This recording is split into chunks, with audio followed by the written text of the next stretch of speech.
This week on Police 10-7, a night of drinking ends up in a brawl in Lower Hutt. Just put your hands behind your back. Christchurch police struggle to understand Honi. I was in the 7-Eleven with a bull room straight around the 2 blocks. Bill calls in the police after a 14-hour drinking session leads to an argument. Looks like you've had a few tonight. Oh, I've had about 21. 21 today. And Ollie grabs some salt before taking refuge in a neighbour's car. Just come over here, mate. It's not your house? Yeah, okay, sit there.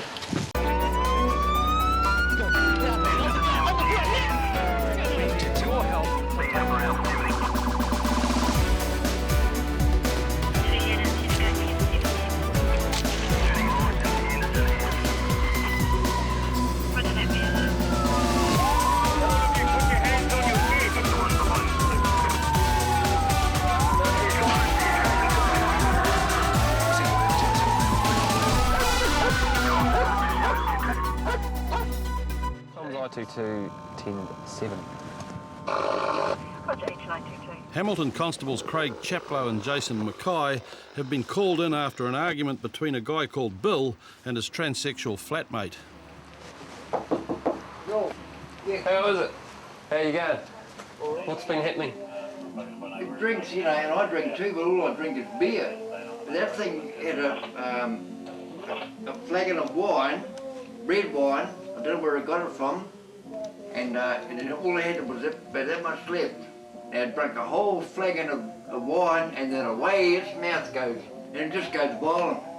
Starts yelling and screaming, and I just can't put up with it. The flatmate, who Bill insists on calling it, had left before police arrived. And if you find it, put an alcohol ban on it. Well, unfortunately, we don't have the powers to do that. She's old enough to decide herself if she wants to drink or not. We can't stop her from drinking. Just the same as we can't stop you from drinking. You'll only drink. Looks like you've had a few tonight. Oh, I've had about 21. 21 today? Yeah. Yeah, looking remarkably well for having that Well, I many. can handle it, that's why. You know what my medicine is? Olive oil. Olive oil. So you have a swig of beer and a swig of that? No, I had that before I started drinking. Yeah? And believe it or not, you know what time I started drinking? What time? 4 o'clock this morning. So you... The thing is, I can't walk because my legs are headed, but I can stand up. You wouldn't want to be walking after 21 cans, would you? It's better to stay sitting. I can do that. In fact, I could probably walk now, but I'm just frightened if I fall over. Oh, well, we'll go and see if we can find her and we'll have a word to her. See you later. Much. Sorry to bother you. No, that's all right. Okay. Bye. They couldn't find Bill's flatmate, but later in the night, Craig and Jason are called to an assault in a car park at the back of Garden Place. How's it, man? How's it going? What's happened here? I don't know. I can't really quite remember. Sort of disorientated. Someone give you a smack or something? Oh, I think so, eh? Like, yeah, I've just come to it like in the last 10 seconds. Matthew and his 2 friends had just been going home from a party when they'd been attacked. And whereabouts were you? We're just walking here. This is exactly where it took place. Yep. The car just drove up here. Yep. These guys just jumped out. They asked us if we had any beers, and then they just started laying into this guy. Yep. Like, it was just really sudden. They just started punching him. Yep. You know, they started punching me, and I ran off into this direction. Yep. And then I found the taxi, and I just called police emergency, and that's all I saw. And like, by the time we got back, you guys were already there, so. While Andrew had gone for help, David, the 3rd member of the trio, had been trying to beat off the attackers. I tried to kick them because they were attacking my friends. Was that just before we got here? Or? That was before you got here, but then the guy in the yellow was talking to you, and it really pissed me off because he was part of it. So, okay, all right. Did they say what they were after? I don't know, I thought they were just trying to rob us. Police arrived on the scene so quickly, the assailants had scattered. The guy in yellow and another suspect had been found nearby. But it's proving difficult to get a positive ID out of the victims. You hit you or your buddy at all? All cool? I'm not too You're not sure. too sure? Okay, what about his mate that was in the car? Do you recall whether he was... It was 5 Māori Māoris. Did you see them pull up in this car? Did they all pull up in the car? No, I didn't see them pull up in the car. I just So see you're them not sure sort where of- they'd come from? As the confusion continues, the main victim, Matthew, suddenly falls over, unconscious. An ambulance. We need an ambulance. I was walking along. We're walking along and this car pulled out. Still breathing? Stay down here. Just stay on the ground. Stay on the ground. No, stay on the ground. Matthew barely knows where he is and doesn't remember being hit. And David's drunk and confused, which means that the only real hope for identifying the assailants lies with Andrew. All of them throwing punches and all that sort of thing? I or- only saw one guy throwing punches. Oh, okay. And one guy started hitting me, jumped on me. I didn't actually get a look at him, and I just took off. Okay. Constable Craig Taylor had caught the two suspects, but without identification, there isn't enough evidence to hold them. So I think as long as we've got details, if we're going to have to take on a break in the morning, then yeah, probably not much else we can do. No, well, they can't ID them. Send them all on their way. He's got quite major swelling behind his ears. Oh, is it? And there's a footprint on the back behind his ears. He's not in a good way though. Matthew suffered a severe concussion from the attack, but in spite of further investigations, police couldn't link the suspects to the assault, and no one could make a positive ID of the assailants. Nobody was arrested, and a little while later, Constables Craig Chapo and Jason Mackay come across two groups of drunk teenagers arguing in Hamilton's Garden Place. Where are you guys from? Lawton? Best you go there then, eh? Bugger off home instead of... Is this 10-7? Hey bro! Hey bro! Don't worry about that. Hey, it's down! Hey, go home rather than hanging around on the street. All right? Nobody seems to be taking much notice, and to make matters worse, police have got Bevan to deal with. Sorry, man, it was me. I didn't mean to fucking do it. I broke the law, all right? Fuck, God help us all, you know? So far, Bevan hasn't broken the law. That is still to come.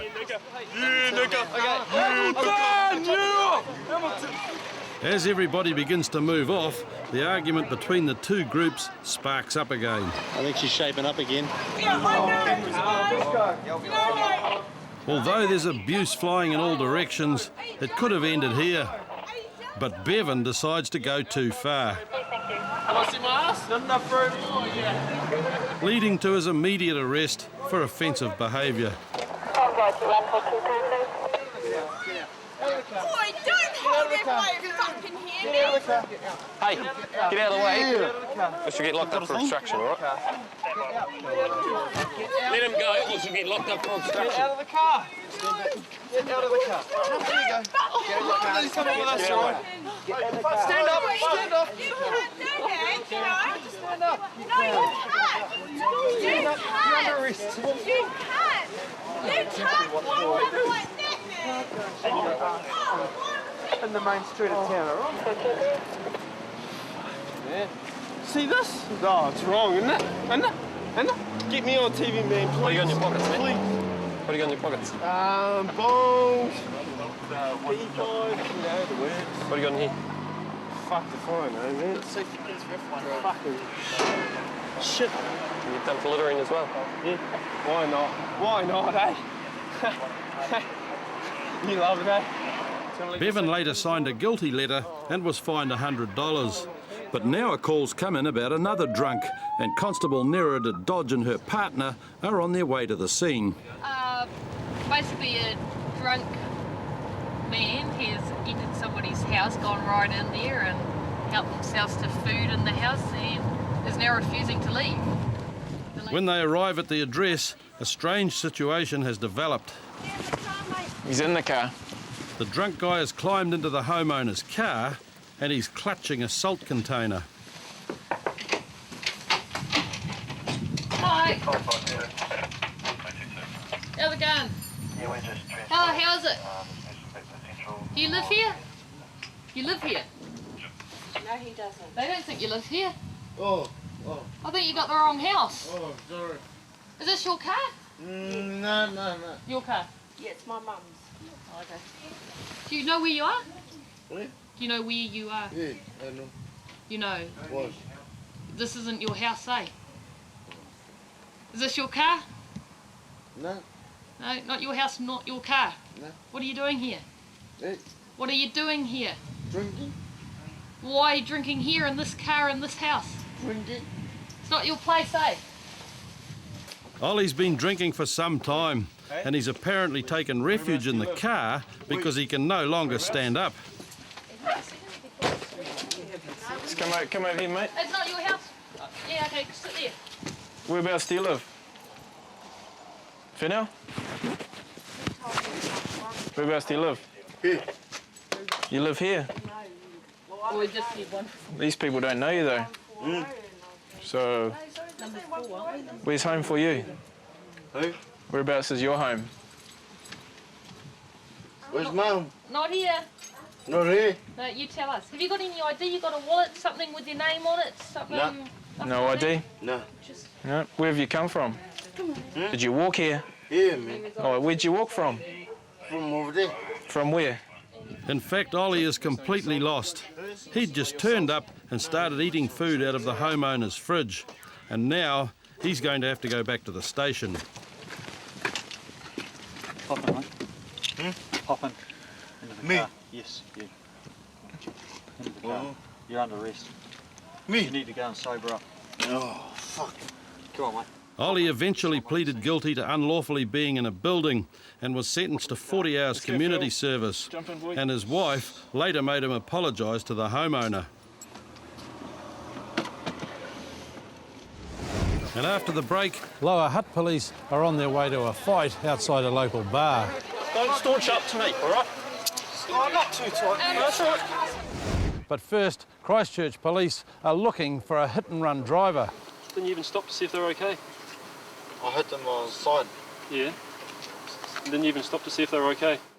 When I saw police, man, my fucking ass was out of there. As soon as I hit that car, man, I was out of there. I was on the 7-Eleven with a boom straight down the whole blocks. How you motherfucker trying to escape my ass out of the way, then the motherfucker getting busted, you know what I mean? How you motherfucking ass? Cause I'm gonna be on television now and say, oh, what? How you? Honey had ended up rapping at Christchurch Central Station after he'd crashed into another car and refused to stop for police. We're just on the way to an area where it appears a car has done a bit of a runner from one of our units. It sounds like it's pulled into a side street in a fairly quiet area, and the driver's done a runner from there. Where's he gone, Mr. Robert? Field, if you just wait at the main entrance there, he's ducked in here somewhere, I'm sure of it. There was something, Clear left. I think the left-hand guard was hanging off. Only one way in and out of there. Police quickly surround the area where the car was last seen, and Nigel Craythorne and Nigel Armstrong take up a position on the outer cordon. The unit has gone in and going to do some areas just throughout all the streets to try and look for the vehicle, which has got a damaged right guard, so it should sort of stand out a bit. And of course we have a registration. The dog unit has just arrived, just in case a guy goes to ground. So Moments later, one of the patrol cars catches up with the suspect vehicle. Bibiana Street in Ainsfield.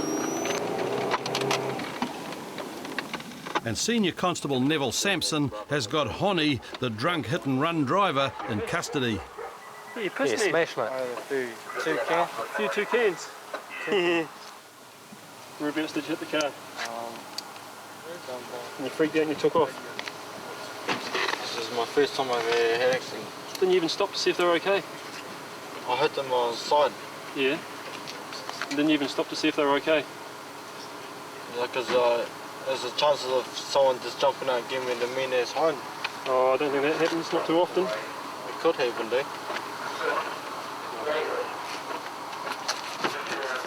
The outside of Honey's car is badly damaged from the collision he'd had with a vehicle that had been stopped at traffic lights. Honey had driven off after the initial crash, and there are empty beer cans all over the floor of the car. As you can see, he admits to have been drinking a tad. Maybe about 3 cans, 344 remorse, yeah.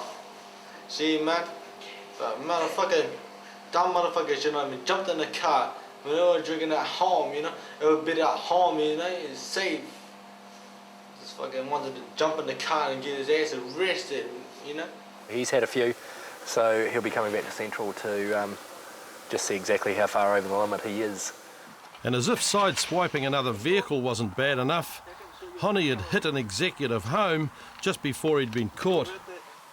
It appears as if as he's come down the road here and come into this wee side street, that his right, or his driver's side mirror, has actually ripped a wee bit off the post there.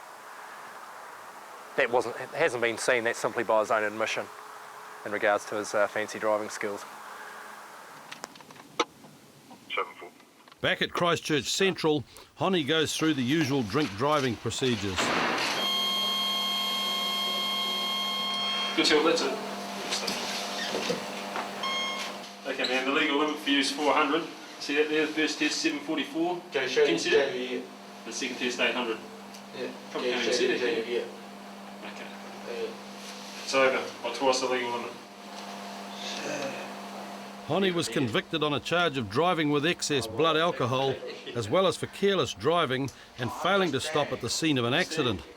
He was disqualified from driving for 18 months and sentenced to 250 hours community service. I just fucked my life up, man. I should have just stayed home. Why are you talking like an American gangster? No, I'm trying to be an American gangster because I feel liquid. And always the way I speak this shit, man. I always speak this shit when I'm liquid because I don't know, because I can't say anything when I'm straight, yo. I'm quiet as a motherfucking mouse, yo. But each time I get liquid, I gotta say something, yo. Just to make it happen in this motherfucking party, yo. That's so good. I did wrong. I just said the time. My mate got in a fight and then like someone hooked him. And I was like, no, stop it. And then we like, all of us went out to the back to the alleyway and we were like trying to stop it and stuff. But I didn't hit him, mate, because I'm not like that. And then the officers turned up and they arrested me for stopping a fight. That's what happened. Where are you, Sam? Step by flashbacks. The fight that led to Brendan's arrest happened at Flashbacks, a bar in Lower Hutt. North, yeah. Good. One of the bouncers just got told off that down the alleyway on Daly Street, halfway down between Flashbacks and that other road. Oh, there's a fight there, mate. Yeah, got a fight on Flashbacks. By the time Rion Blake and James Pomari pull up at the scene, the fight's moved onto the street and a couple of bouncers have grabbed two of the offenders.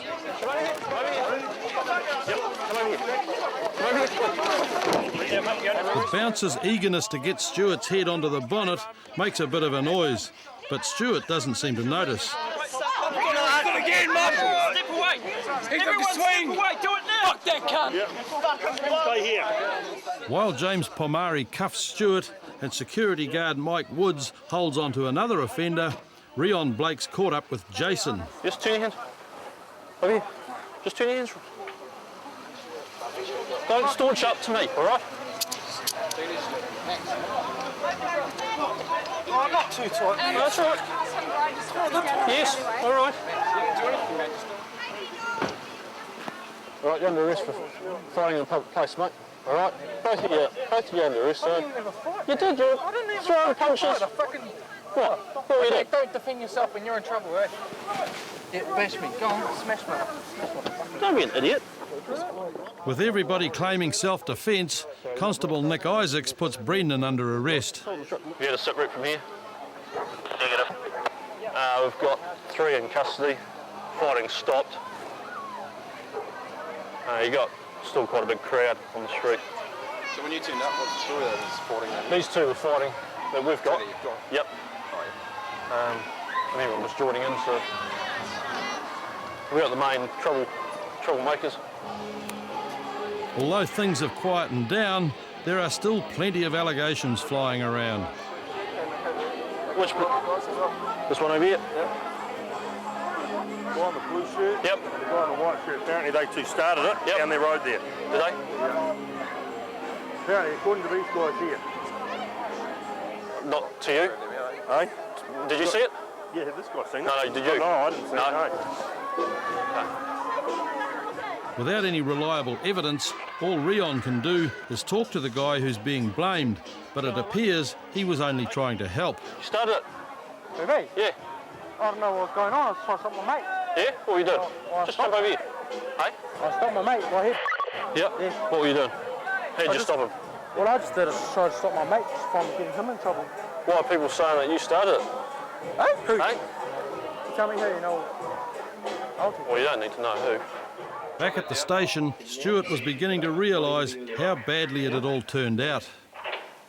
Someone started throwing a couple of punches at my mate, so I went back, I went in, then I started getting punches thrown at me, so I started, punching back, and then next minute I got arrested, and I was in the back of a cop car, so it's not good.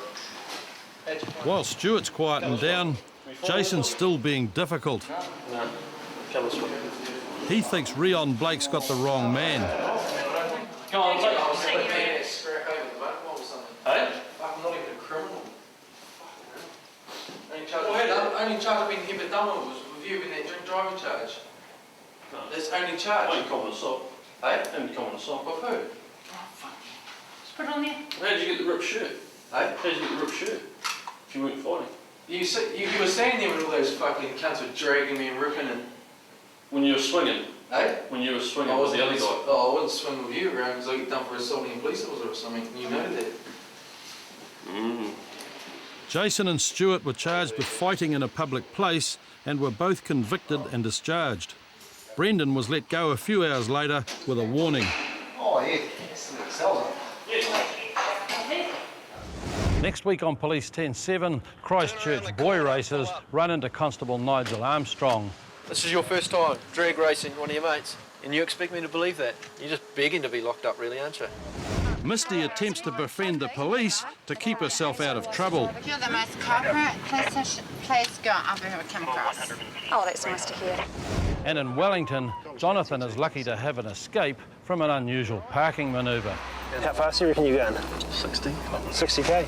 Yeah. Pretty good skid marks for 60k on a dry road, though, eh? 65, yeah.